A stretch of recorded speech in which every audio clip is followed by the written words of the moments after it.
Good evening, everyone, and you're very welcome to this evening's Irish Landscape Institute webinar. If you could keep your microphones on mute during the presentation, that would be great, thanks. And if you have a question that you'd like to ask Shaun, please put it into the chat during the presentation, and I'll put it to Shaun at the end of the presentation. So Shaun is our esteemed guest this evening, coming from all the way through the magic of technology from Baltimore in the United States. And Shaun is a Maryland native who, as a child, developed a love for trees and nature. He returned to Baltimore after receiving his BA in Fine Art from Stetson University. Prior to his role at Camp Small, Shaun spent a decade working in Baltimore as an artist and fabricator. He enjoys adventures, big and small, and this evening, Shaun is going to tell us all about his fabulous project, the Camp Small project in Baltimore. So without further ado, over to you, Shaun. Thank you so much, Mark. It's really nice to to, like you said, through the power of technology, travel to Ireland. I wish I was with you all in person. And so does my family. I told my family I was going to be that I had the pleasure to do this, and they said, "Do we get to go to Ireland?" And I said, "No, we don't get to go to Ireland." And that was this morning. So they have no sense. My children have no sense of where Ireland is and how far away it is, because we would be very late. It's noon here in Baltimore. We're having a great day. It's brisk and 30 degrees out there, and snow is sort of keeps teasing us. But again, I've got little kids, so they're excited about the possibility of snow at any day. Anyhow, it's really nice to be with you. I'm here in my office at Camp Small, and I'm going to just start a PowerPoint presentation, and hopefully leave plenty of time for some good discussions, some questions and answers afterwards. But I'm going to, try to give a good overview of our program, how it began, sort of what the inspirations were to get it going, where we're at now, what we do, the impacts that it has, and talk about some growth potential and where we hope to continue to go. So I'm going to share my screen and start this PowerPoint. So that's me with a bunch of logs at Camp Small. There's our sign out on the road, and our little brand. We have a little wood burning brand that we brand some of our products that we make with. This is my contact information. Any questions that any of you have in the future after this presentation, please feel free to reach out to me at any time with any sort of question. I'm very happy to help folks further understand what we're doing, or to support any sort of programs or initiatives you're trying to put into place. So Camp Small, this is an aerial view of our site. We had about a 5-acre facility when I came on in 2016. That has since been reduced through several things that I'll get into. So right now we operate on just about 3 acres. But at the time of the inception in 2016, this site was already used as a dumping facility for all the materials coming off of street trees and open park spaces. So it's about 8,000 tons of material a year that was coming in. Since that number has gone up, I would think that this past year we got closer to about 10,000 tons of material.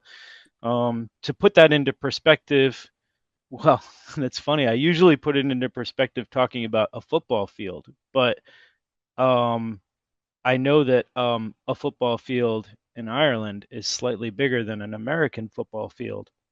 So maybe it's not quite 18 feet high of material on a pitch, but it's probably pretty close to it. So filling up the field probably 15 feet or 16 feet every year with woody material is what comes off of Baltimore street trees and open park space trees.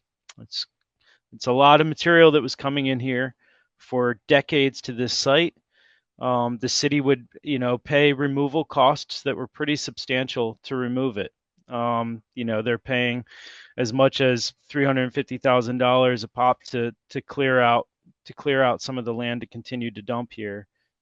And people started realizing that there was a lot of valuable material that was coming into this site and just sitting around and rotting away or going into a wood chipper and being mulched. And so with recreation and parks that forestry is a part of, and um, and the Office of Sustainability in Baltimore City, as well as some support from the local branch of our United States Forest Service, a plan and an initiative was put together to try to capture some of the value that was coming in here.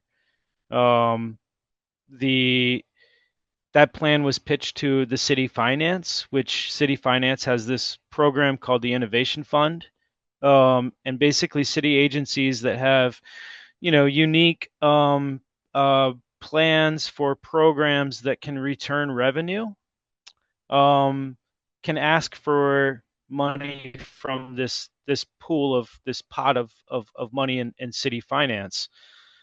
That avoids having to go through government creation of general funds, um, which allows an agency to kind of get something off the ground relatively quick if it can show a return of revenue, which is pretty unusual for a city government to have a program like that.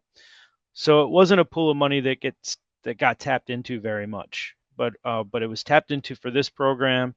It allowed the Recreation and Parks and Division of Forestry to hire me to come in and just start sorting through and trying to see what kind of valuable stuff was coming in. At that time, our ash trees were being wiped out by this little beetle. The emerald ash beetle came over to the United States around around 2010. It hit Baltimore around 2012, 2013.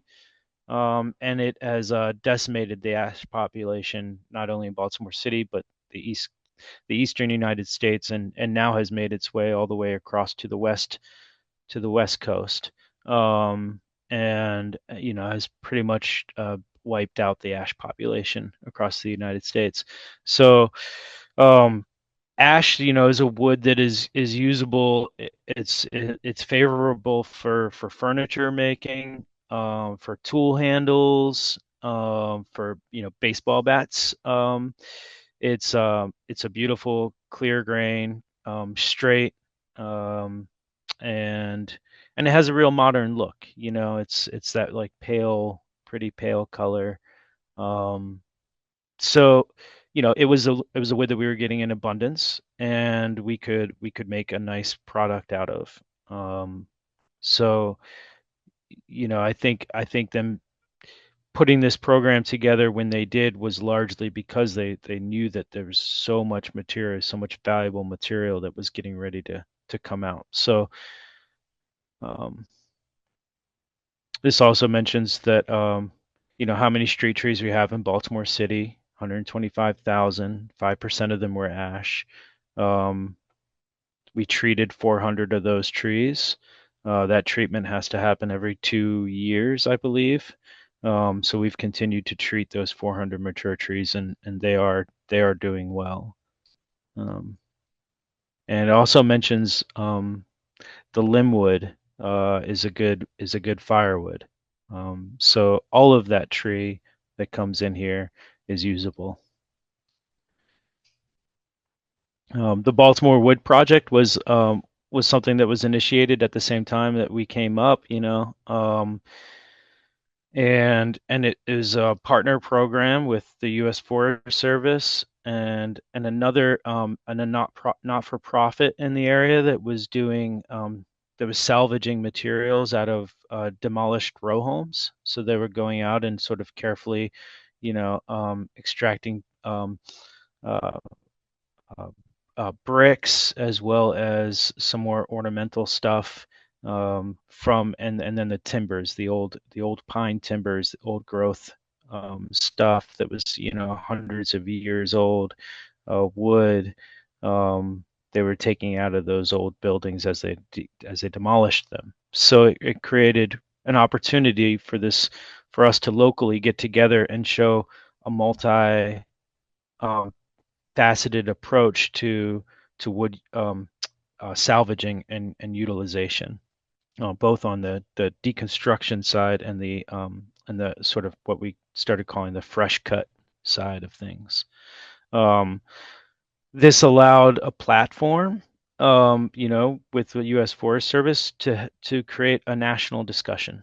For Baltimore to be the center point of that national discussion of how to effectively capture these urban materials and market them. And so it early on kind of put us in the spotlight as a model program. Um, we would hold conferences. We did 3 years of conferences that brought people from all over the country to Baltimore to discuss these things. So at the onset, I didn't have any equipment. It was me by myself on this 4.5 acre site, dealing with I had a front end loader, and I was dealing with all the raw materials or the as is materials that come into the site. So I was dealing with the logs and the wood chips and the brush, which is like, what we are calling like small diameter limb wood is the brush. And I was trying to figure out, how to market, how to utilize those things. So, these photos are examples of what I was able to do without having any processing equipment for those first few years. It was the first 4 years. And I started selling the wood chips to a compost program.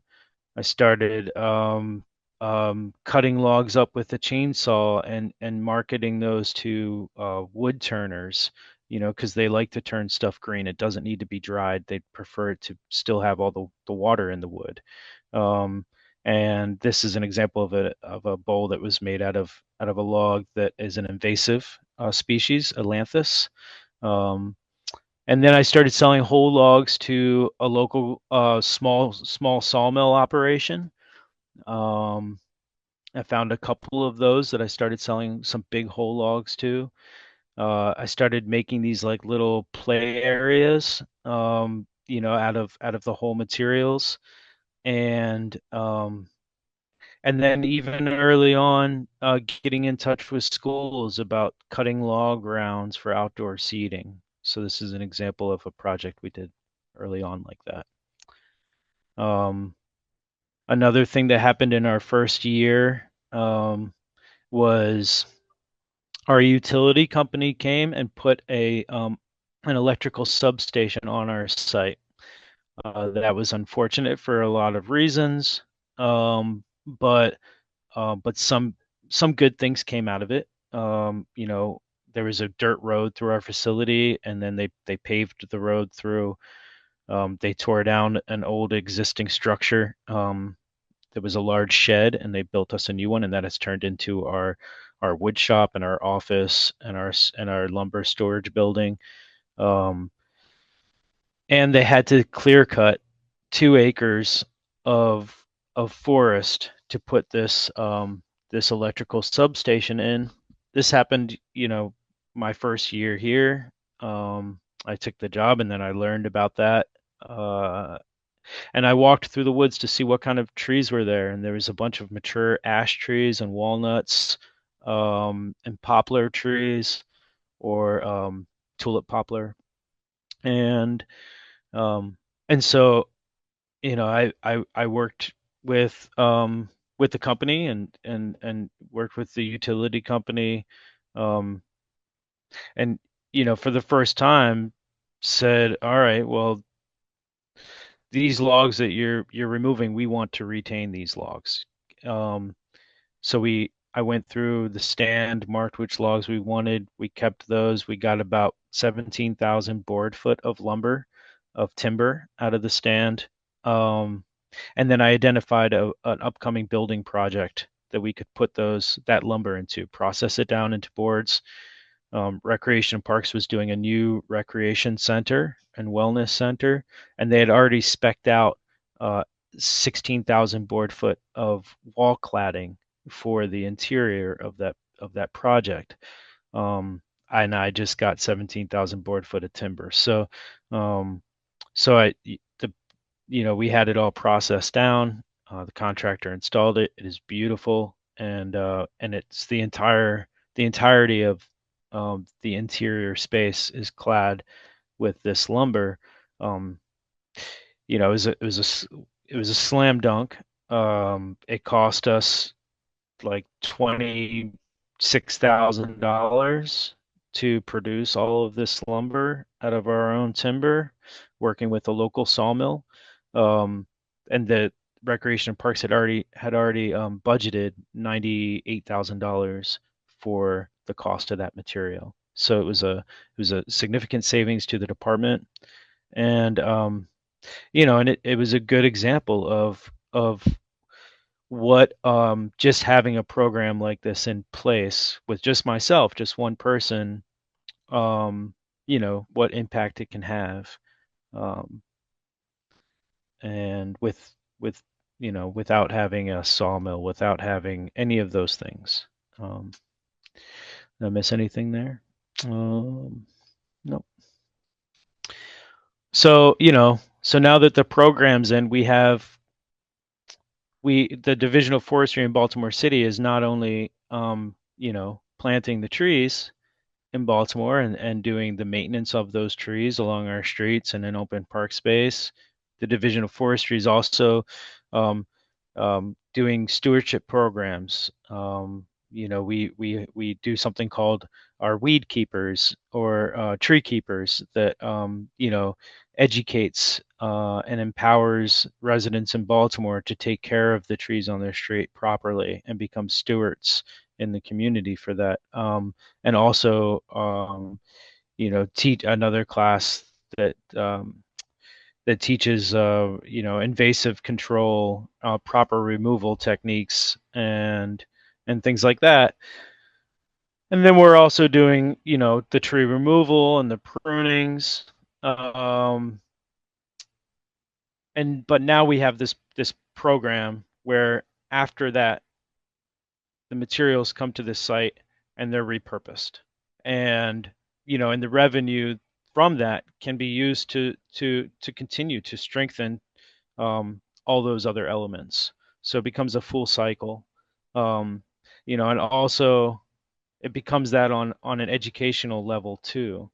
Where we are working with schools, and we're working with communities, and and the trees that are throughout Baltimore City are they take on another meaning for folks. Um they see that, I mean, to put it simply, they see that lumber doesn't need to come from the big box stores. Um it can come from the trees right in front of you. And when those trees die, there's still value there. There's value in things when you don't think that there is anymore. Um, and that's kind of what this is saying. This is a little like snarky, and a little meant to be a little funny. But did you know that city street trees have wood in them? Yeah, of course. Well, if it's like the wood at a lumber yard, then why aren't we using it? The United States Forest Service um, has done a study, and it turns out that there's more wood coming out of our urban areas than in the entire United States timber industry. Um, so it is a large untapped resource of material um, that obviously could benefit our environment in a huge way. Um, this is a great example of the impact that a program like this has. Um, Imagine if you can that this is a black walnut log. This is a pretty ridiculous drawing that I did on a computer, but let's pretend this is a black walnut log. Um, Black walnut is the highest value log that comes into Camp Small. It is a beautiful color. It's a chocolatey brown heartwood. It's a straight grain. It has a luster. It um, is just a joy to work with, would work with. It has a great smell to it. It ages very nicely, and so the cost on the street for black walnut is usually about $20 a board foot.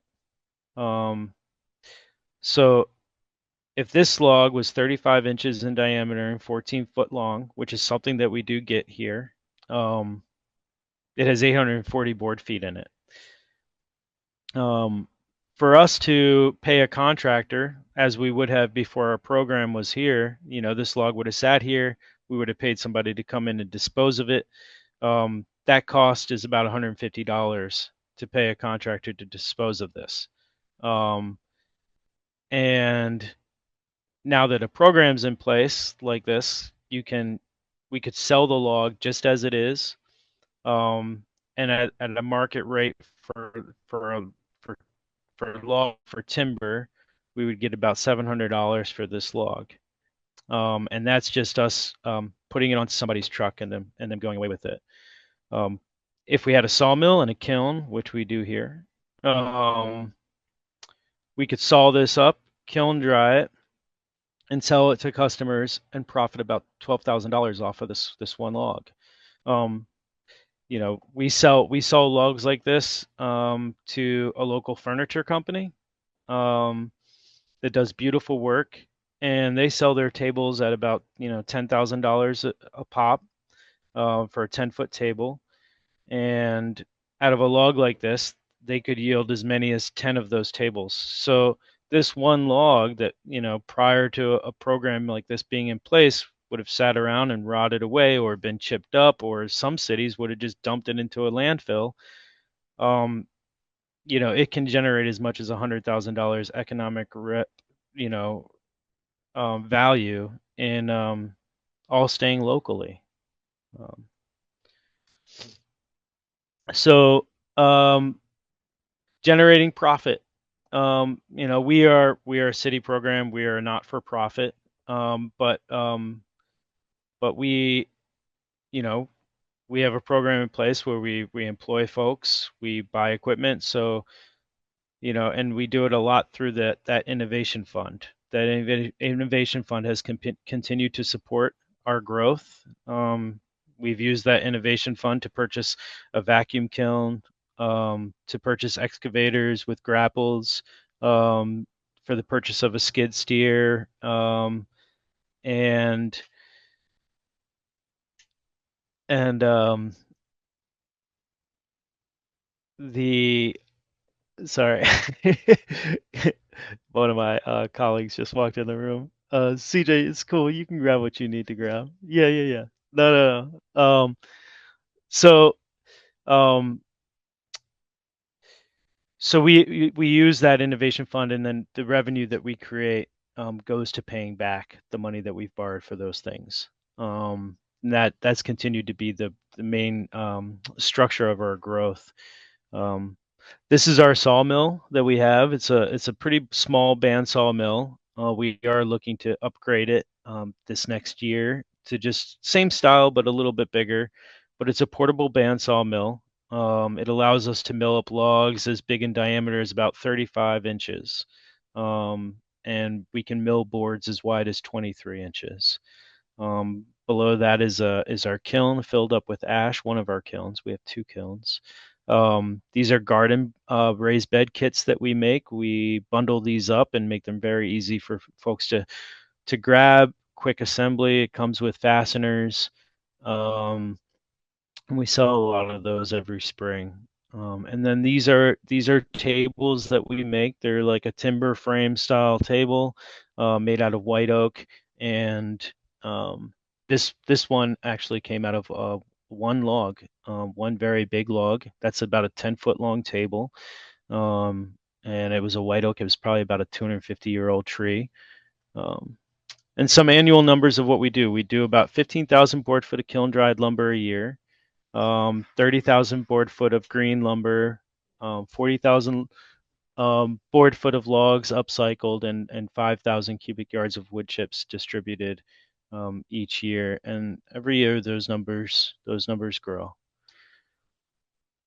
Um, Probably the biggest benefit of our program is that we are public a service. We are not a private business, and that allows us to not focus so much on um, a return of revenue, but to focus on um, the impact that our program has to the community, and um, that allows us to take our time with customers to um, to understand what their needs are, um, to guide them along with seeing their project through, helping connect them to other people along, with whatever that project entails. Um, and and it also, I have an art background, um, and my coworker here has a similar background. Um, and we enjoy helping people with design. And if a parent from a school approaches us to do an outdoor classroom or something like that, um, coming to us for from the onset to do a site visit, and we can talk about it and brainstorm it and give options and do little drawings and figure it out, um, significantly lowers the cost for that school to implement something like that by not having to go through a more robust design process. I say that knowing that I'm talking to a bunch of landscapers and architects, and so, but um, but it does help the community a whole lot, being able to implement these things on a small budget. So this gives the figure of our revenue, um, as well as the savings. So that annual savings is made up of a couple of things. It's made of discount pricing that we give to community projects. Public projects receive a discount pricing, and also delivery services. Um, and and it also is made up of an avoided cost for the city. So, Baltimore City, of that 9,000 tons of material that comes in here every year, we're now repurposing 20% of that material. 20% of everything that comes in here gets utilized through our program and goes back out the door. Um, the city has to still pay to have a contract to remove the other materials. Um, and that those materials are lower value materials that, you know, um, under the contract that we currently have for the removal of those things, they they currently they currently go as wood as wood chips and mulch. Um, and they currently go as wood chips and mulch, and that cost though to work with that contractor to do that with that low value stuff is pretty significant. The city pays $80 a ton for that removal. So us repurposing 20% of what comes through saves the city about $170,000 a year on that contract, and that's that's something that we can point at. The other savings is harder to quantify, um, and that's the savings from that like community impact. We started a workforce development program this past year, working with one of our tree planting partners. So we do this through grant funding. Folks come over from them and they work with us for 5 months, and they learn forestry skills, additional forestry skills. They learn sawmill skills, and they also have an opportunity to work in our wood shop, and learn how to make products, such as tables, outdoor furniture, and and basic safe operation of of um, and basic safe operation of wood shops um, tools. Silver and Arboretum Nature Center is our Sylvan Arboretum Nature Center is our arboretum that's really close to us here. I'm sorry, hold on one second.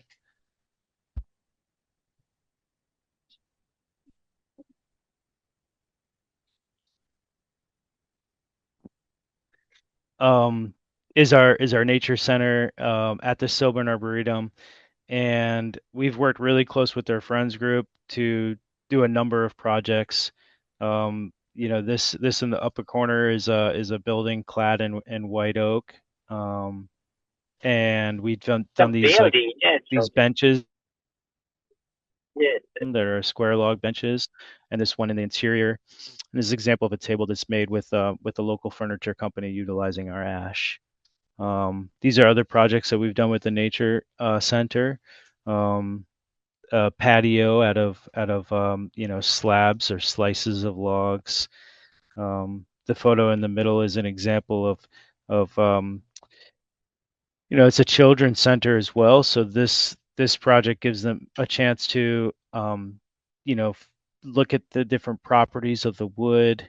They're labeled by species, and there's also bark samples where they can see the bark for each of those things, and then they have the opportunity to go out into the arboretum and walk through the woods and see um, these species as standing trees as well. And those are the cube stools that we make and distribute. And these are examples of what customers in Baltimore City have made out of our materials and our lumber. Some really beautiful things. These turned objects are a real master wood turner in our area, Mark Supik, and a knife maker who comes and buys like just scrap wood from us that's heavily spalted or figured, and then on the left is a local furniture maker, Area Fabrication, that does some really beautiful work too. We work a lot with a company called Sandtown Furniture that does a lot of conference tables. They've made 100 tables that have gone into our football stadium for the Baltimore Ravens out of our ash. And then these are some other customer creations out of our materials. The top two photos are also of ash, and the bottom table is a white oak. Outdoor classrooms and nature play. So we do a lot of these things. We work with a lot of the city schools to implement outdoor classroom areas like this one in the top right.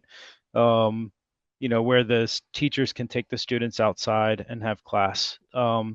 So we've done lots of different styles. This one was specifically designed with a teacher and a parent, so the teacher could stand in the middle and have this sort of like radiating table structure, classroom structure from the center, um, and this holds one class. It holds comfortably like 30 kids. But we've done whole class assemblies where 100 kids can come sit outside for an assembly as well, and then the other pictures are illustrations of our climbing structures that we make. So we'll take very rot resistant woods, woods that um, have properties to be outside,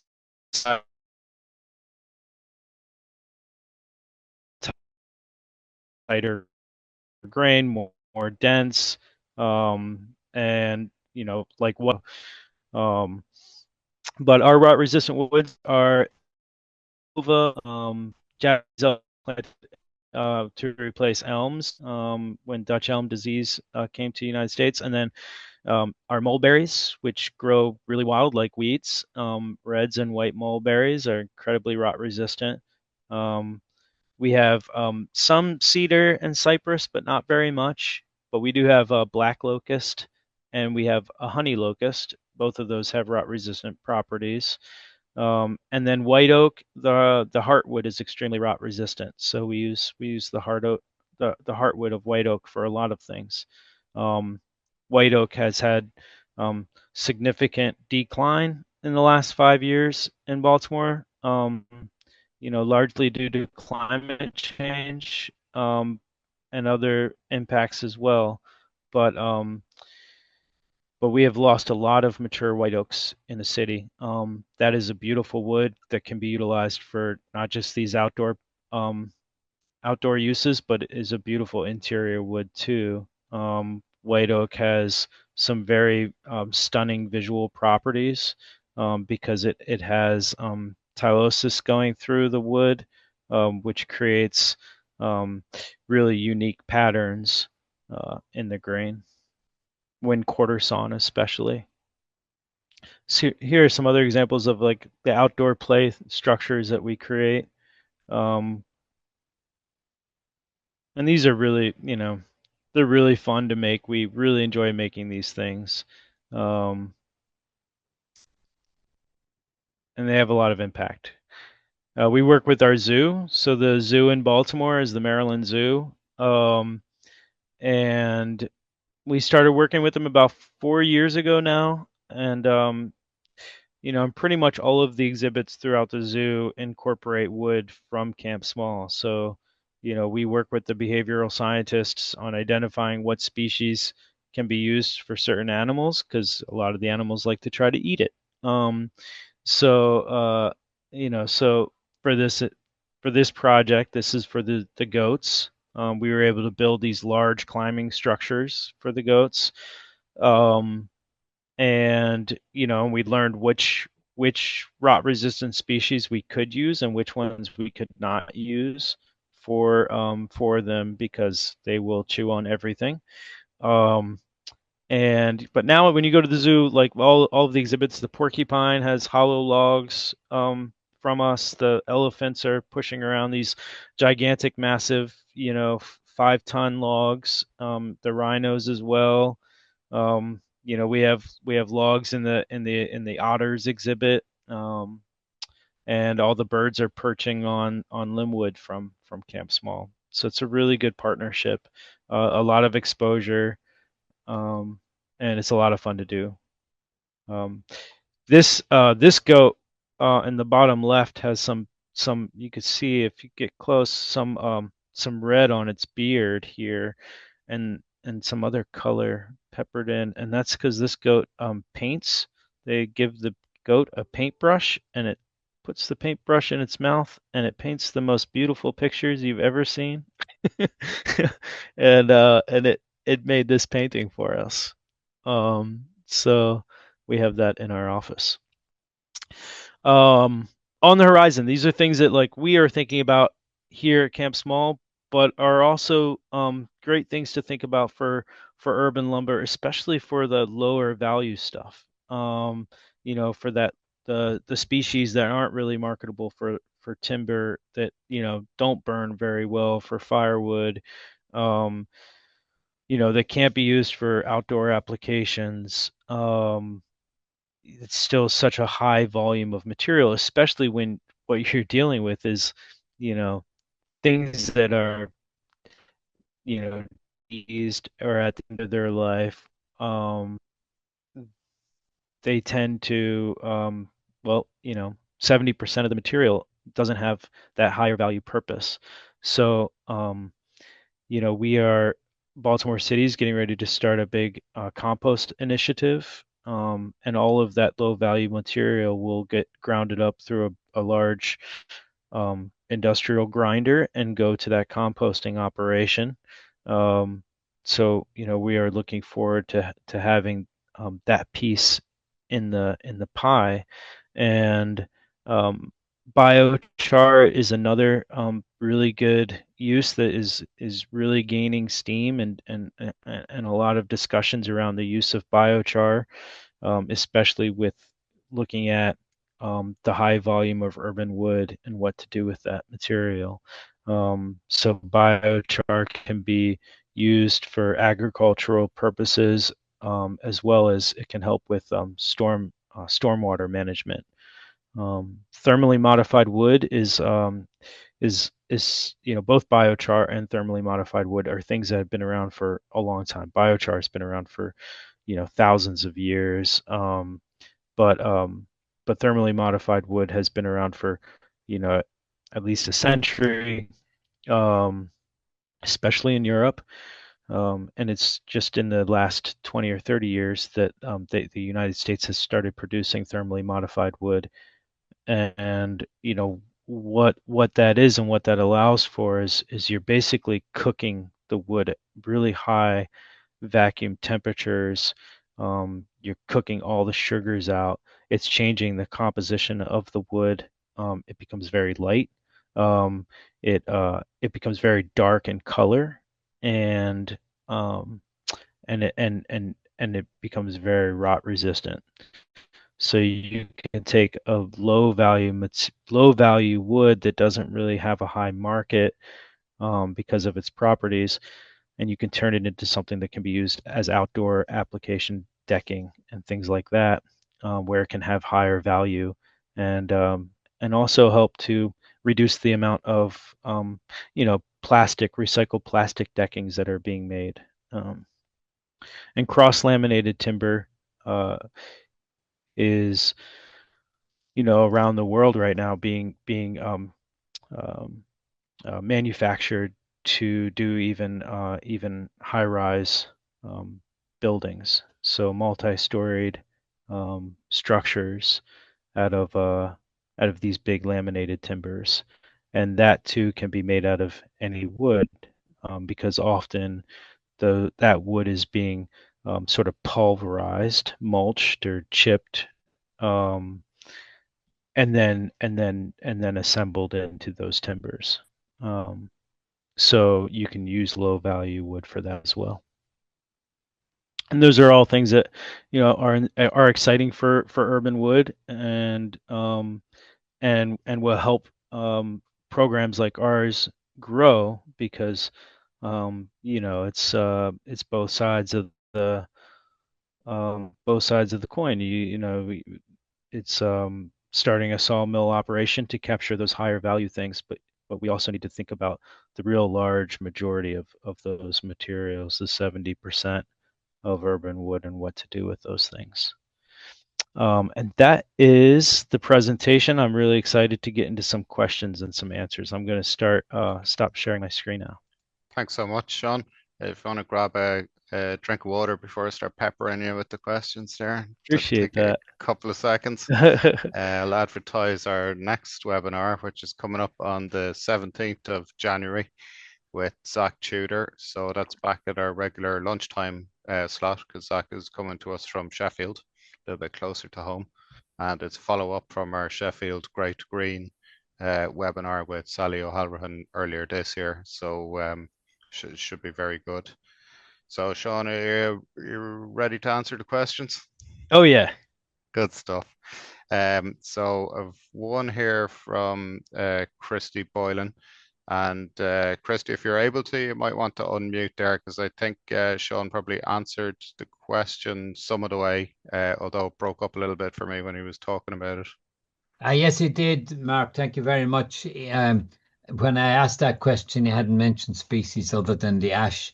But yeah, he's done a very good job on the different species. It's wonderful to see how these materials are being used. But the 80% of it, does it go for just dumping, or is it burned? Can you burn?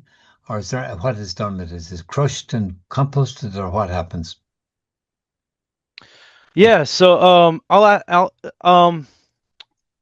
answer both those questions. I'll get a little bit more into what other species we used. I didn't touch on all of them, but the 80%, the Baltimore City has a contract with a company. We require that, the vendor of that contract, the owner of that contract, to recycle all of the material. So they cannot landfill it. So that all of the materials currently the city pays for somebody to come in, and that company mulches it and turns it into mulch that is a landscape mulch as well as a playground fiber. The mulch product that goes onto playgrounds, which has certain safety specifications that it needs to meet. So it gets utilized for that. Now, in a couple of years, in 2 years from now, that the city's composting operation will be off the ground.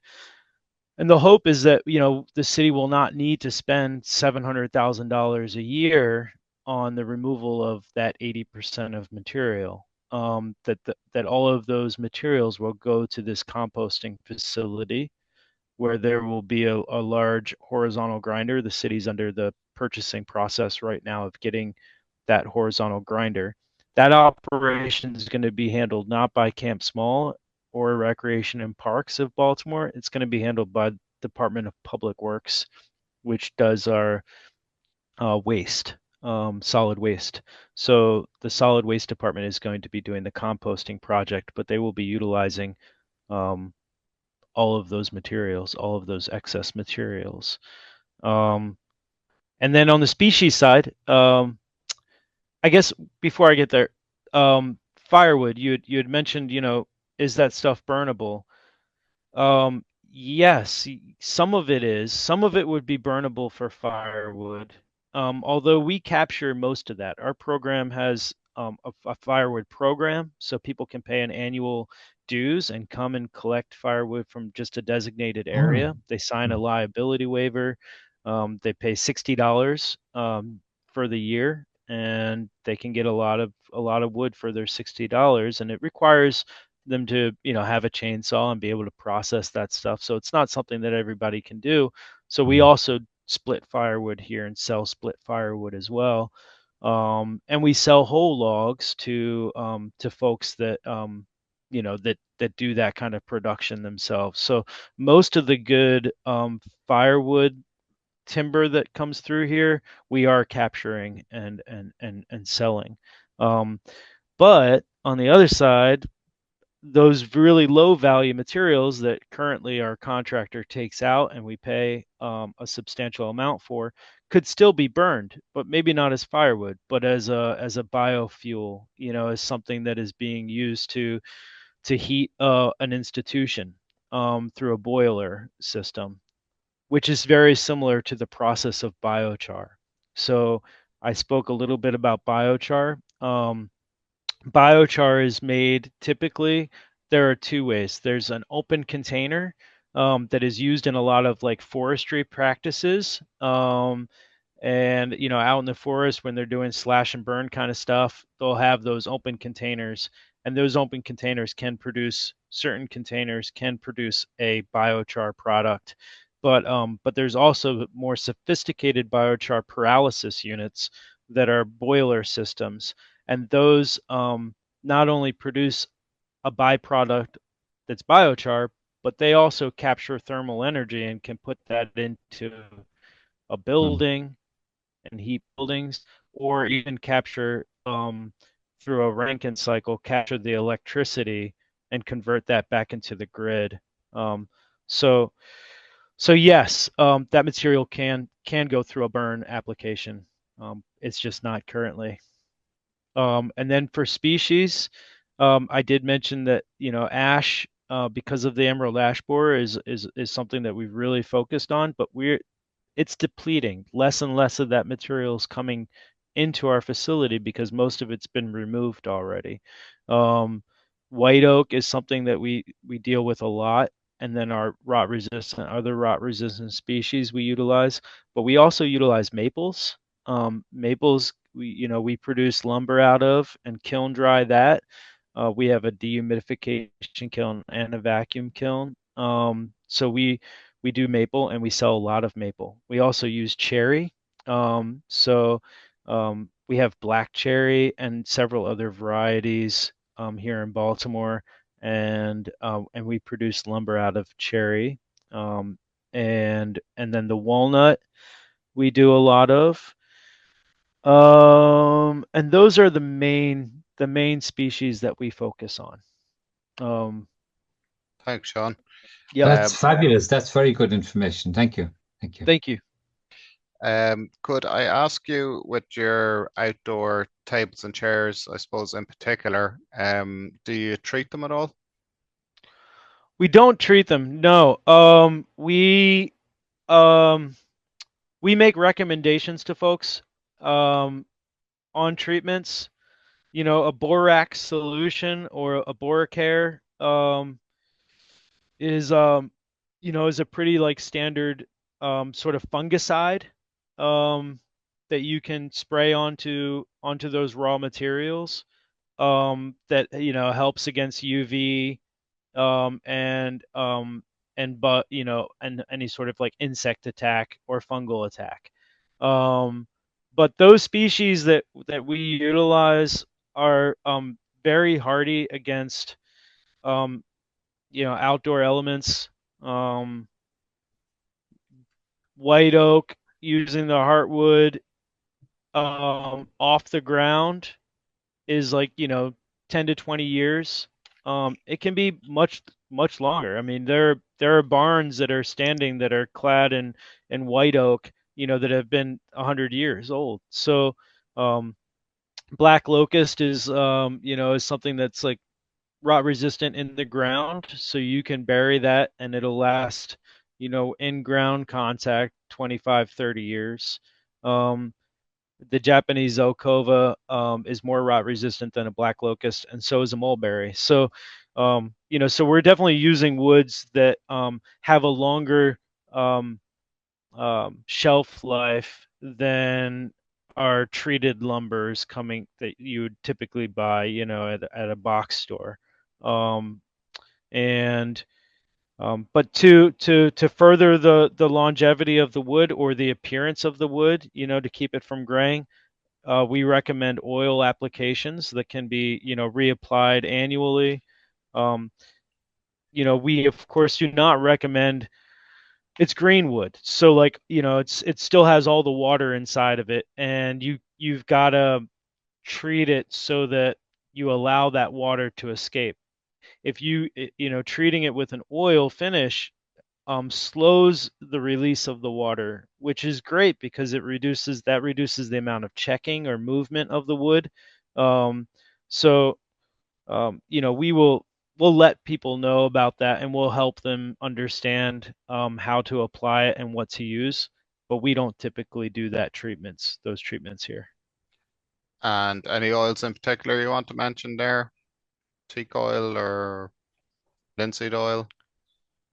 Oh You yeah, know, yeah, a linseed oil is great, but it's tricky and not, most people we wouldn't recommend you utilize a linseed because boiled linseed is it's a tricky thing to do. It's also highly flammable. But so if we know that it's a experienced woodworker, that's probably what they're going to do anyway. People really like to do a boil of linseed oil. But but we typically recommend a teak oil or it's just a tung oil. Um, and and then we do a lot of stuff where somebody's buying a piece of kiln-dried lumber, and they want to learn how to finish that, and for those things we'll typically recommend either just a mineral oil for if they're doing cutting boards, or if it's furniture we'll recommend a tung oil. There's also some really good outdoor finish oils out there that have a wax as a hardener, and then they're typically it's like a tung oil base with some wax hardener, um, and those are great outdoor oils. Um, so we have a Great. list that we send folks. That's very good. A question from Juan, and just to say that generally everyone puts their thanks and how much they enjoy the talk, but I tend not to read that out to get as many questions in as possible. So Juan would like to know, could you give us a few notes on the role and challenges faced by Camp Small on the restoration of the Patapsco wetlands? Oh, could you repeat that question, Mark? Could you give us a few notes on the role and challenges faced by Camp Small on the restoration of the Patapsco wetlands? And Juan, if you want to come Oh in yeah. and explain that a little bit more if you need it, Sean. Yeah, I mean, I think I understand, but I'm happy to communicate a little more with you on that. Um, so Camp Small suffered a huge fire a year ago. It was devastating, a devastating fire. The and that's something that's happened here. You know, over the decades that this has been a dumping site for these materials, fires have occurred. It's usually something that we're monitoring and combating in our wood chip piles, because wood chips are combustible. They um, the microbial activities inside, create friction. It heats up. It can hit 160 degrees, and if oxygen is introduced, they light up. But this was not caused by that. This fire was probably accidental arson, maybe somebody smoking a cigarette and flicking a cigarette or something like that, and it caused a massive fire here. We have since cleaned all, up the mess that was left, and our program wasn't negatively impacted by that fire, and that we didn't lose any of our equipment or structures. It was just low value material, low value log piles that caught flame. But it left us with a lot of burnt material and scratching our heads trying to think about what we're going to do now with all this burnt material that can't really go to a mulch application, where is what it would have gone to. We would have had our company come in, grind it all into a mulch. So we ended up being able to grind most of it and use it as slope stabilization at our landfills, which is something that they need to do anyway for runoff control, water runoff control. Um, so most of it got ground up and used for that. But prior to the fire, we had this wetland project in Patapsco going on, that were, you know, kind of restructuring the wetlands in the Patapsco area, which Patapsco is one of the main rivers that feed the Chesapeake Bay, which is a large watershed of the United States. It's a enormous, impactful ecological watershed, um, and that wetland restoration project was going to put in logs and bury these logs to not only create habitats, but also to sort of like control the sediment of the wetland. And um, and we thought, after the fire, that that wasn't going to happen, but in fact they were more they were like, now it has even more sort of benefits. It's going those pieces of burnt wood that we're going to use are going to last longer than they would have, and and create a more stronger nutrient base, I guess, for the sediment. So we were able to put a lot of those burnt logs into that project. And I think that there's stuff available online to learn more about that. But I'm happy to, connect anybody with the group. It was through our a local um, uh, um, firm here called Biohabitats that did the design work for that project. That's super. Thanks, Sean. Mm-hmm. Andre is asking, how would you deal with place safety regulations for the products that you're manufacturing for playgrounds and school sites, or are they That is applying? that is a great question. I've been working. So when I first started, I started making those. I was like really excited to make those like play areas. And I started doing it, and like a lot of the things that I kind of got started with, uh, I didn't ask for permission. I had a chief at the time. My boss at the time was like, um, you know, um, ask for forgiveness, not for permission kind of mentality. So I was good with that. That was cool. And so I was doing things like that without having um real authorization to do them. So I was eventually told to stop doing it.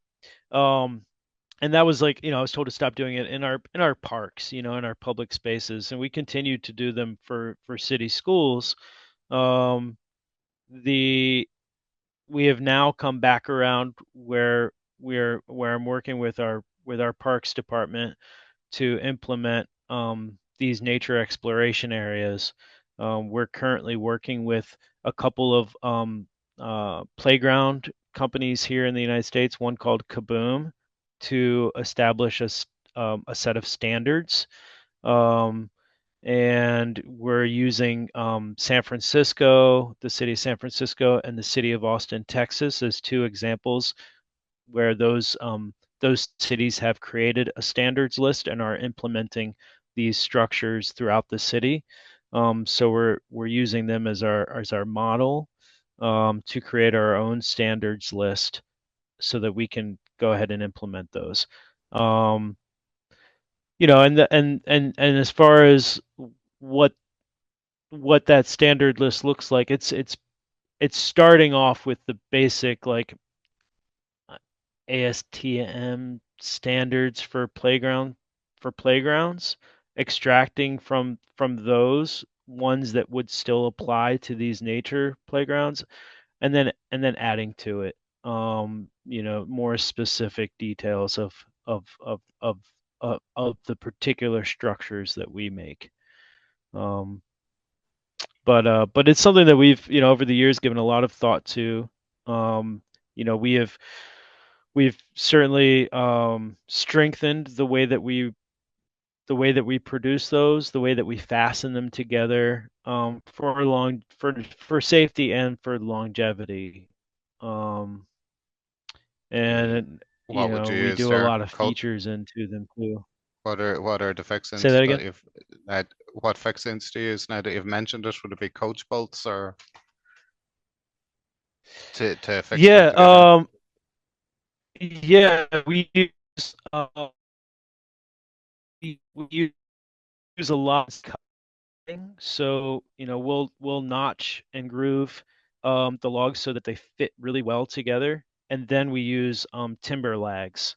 So we have like from 5 to 12 inch timber lags that we use to fasten these things, and we countersink and then fasten so that those heads aren't sticking out. We keep them really well hidden, but we try to make things so that they fit naturally really well, and that is just an extra safety.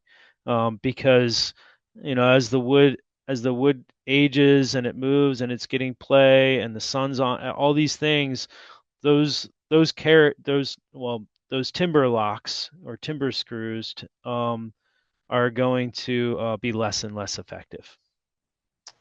I'm going to fit another question in, if you don't mind, which is to do with the ash. We have a lot of ash coming on stream here because of ash dieback disease, which hopefully hasn't hit you there, but it's fungal disease, and depending on the tree, it can be, the timber can be very badly affected, turns to mush essentially. So I'm just wondering if you have any experience of similar diseases that affected timber, and how you how much you'd allow, how usable are the different, depending on how far gone. Maybe you haven't had diseases like that, or maybe you have. Yeah, I'm not familiar with the ash dieback attack, and um the best thing to do is try to be proactive, so that you are not allowing the tree to stand dead for very long, so that you're trying to get that timber on the mill and sawn, before the wood is too negatively impacted. But we deal with some stuff that's similar. I mean, I'm not sure what that looks like, but some fungal attack adds beauty to wood. So, there's a lot of things that are are in low grade wood that, in the standard industry, make that um basically make that wood firewood or trash. But here in like a boutique kind of sawmill operation, that low grade wood becomes character wood. And and that character wood has high value. It's wood that wouldn't make the grade in standard lumber, but here it has really high value.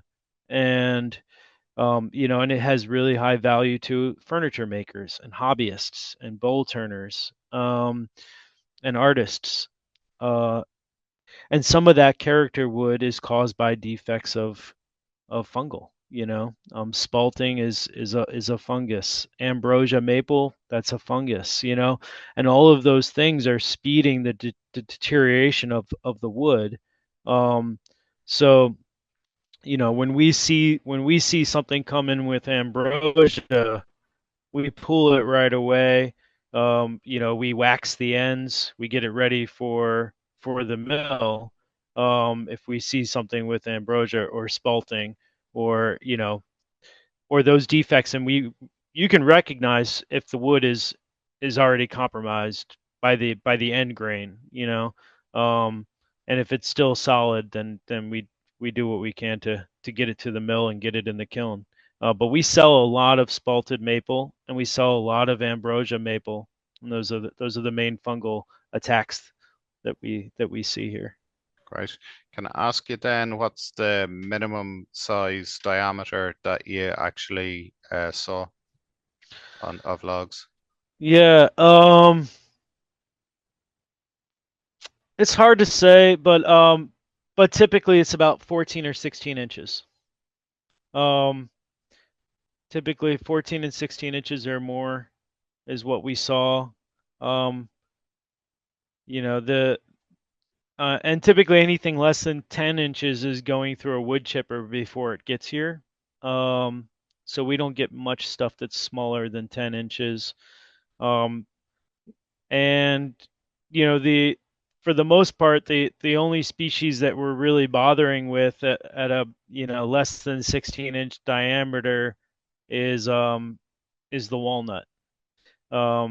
Because even at that smaller size, it still has a lot of value to us, and it's something that we don't get so much of. But yeah. Great stuff. And then this maybe will be the last question, if that's okay. Do you have a kind of favorite width of board to use? So it's kind of a default, if you don't know what the end use is going to be, but you want to get it sawn and dried. Is there a particular default width Yeah. that proves very flexible or in demand? Yeah, so we try to keep everything as wide as we can. We like 8/4, so we like 2-inch thick material. It's thick enough that it can be resawn into 1/4 inch or to 3/4 rather. And and it's a good thickness after the drying process to take down to 1.5 inch, which is like your typical furniture thickness. 6/4. Typical for countertops, typical for tabletops. Um, so we tend to cut 8/4 and 9/4 material. That's the thickness, and then we cut as wide as we can. We try to leave one live edge. So, if the log's small enough, less than 23 inches in diameter, we may just leave a double live edge and not straight cut either side of the log.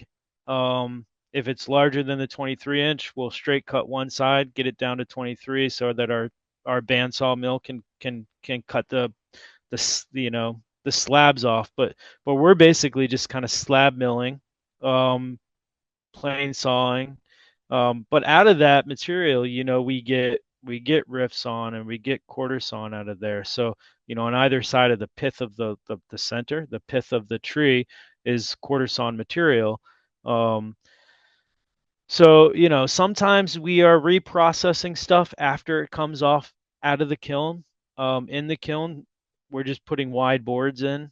And then when it comes out, if a particular piece of wood, um, we assess the value. If it comes out of the kiln and we recognize that, wow, if we just cut this up a little bit, we can have some high value boards instead of one low value board, then we'll do that and and and process those out.